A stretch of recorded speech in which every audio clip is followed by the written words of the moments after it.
है सोहर गीत सुनिएगा। पसंद आए तो लाइक सब्सक्राइब शेयर ज़रूर करिएगा। गाना बहुत अच्छा है, फुल आवाज़ सुनिएगा।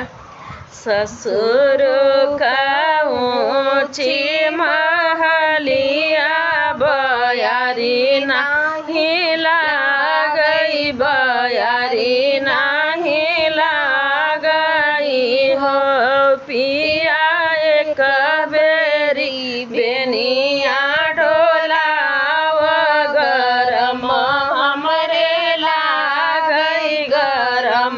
हमारे लागई हो पिया एक बेरी बेनिया डोलाव गरम हमारे लागई, गरम हमारे लागई। आंगने में सोवाई माई तड़े बड़ी बहिनिया, तड़े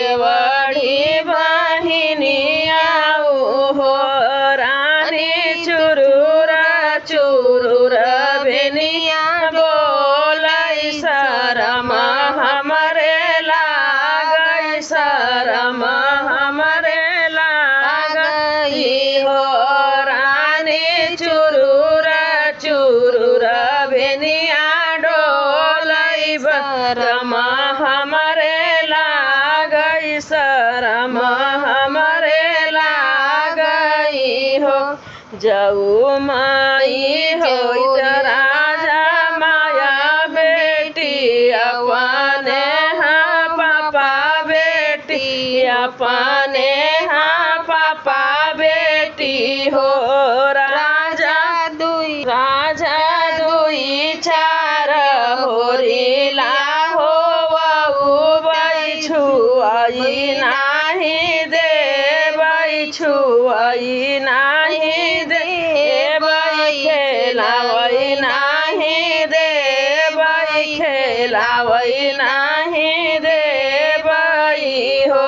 जब माई हो बई अपने पापा पुत अपने हाय माँ पुत अपने हाय माँ पुत हो। रानी सुजिया परगना ही धरबई होरिला कहाँ पउबी होरिला कहाँ पउबी हो। लना कैसे पउबी हो भले बहुरान राजा बोलही नाही जान, बोलही नाही जान हो।